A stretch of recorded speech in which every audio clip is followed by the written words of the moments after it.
Tara, you're chasing a story about bridesmaids, and one in particular who's decided to turn it into a business. What do you got? That's right. I wish that I had thought of this because I've been a bridesmaid 6 times. 26-year-old Jen Glantz, who lives in Manhattan, came up with the idea to, hey, I've been a bridesmaid so many times. I'm so good at it. I know how to handle emergencies and situations like that. And I should really tell people what I know about being a bridesmaid to help them out. So she started her own website called bridesmaidforhire.com. The bridesmaids. I started to do it professionally, and I got the nickname the Professional Bridesmaid. I also saw when I was behind the scenes that there was really a gap in the industry. There was truly no one who was there, especially for the bride. Cute. And she offers different packages. Some of the packages are a virtual bridesmaid, so she'll just help you through Skype.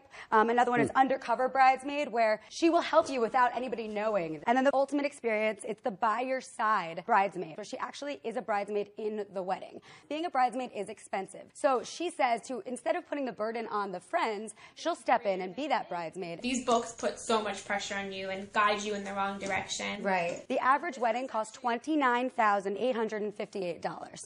So if you put that into perspective, this is a crazy business. She's getting into the ground floor. This closet is chock full of good stuff that a bridesmaid could always use. I had her go try on one of her bridesmaid dresses because I really wanted to get into the feel of kind of her going to a wedding. I also put on some props myself just so I could feel like I was a part of it. So this is my before outfit. Look at me. I'm a bridesmaid lumberjack extraordinaire. Whew. Much better, don't you think? What do you think?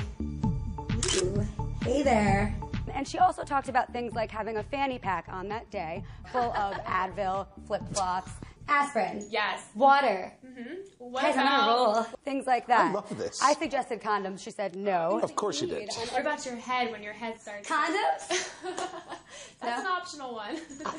If it's always a bridesmaid, never a bride, is she concerned that she's never going to get married because That she's is- a pro? That's a Hank great says question. that I it's not asked her about her sexist. dating life, and What the she hell? said that when she goes out on dates, it does come up, and some guys run for the hills because they I know gotta like look. we're going to stay for a living. Tara, don't speak too soon. You will be soon. I know right now you're exploring a run for president. That's true. And I think the suitors are going to be lined up at the door. Call me. Everybody loves politician, right? There you go. Coming soon.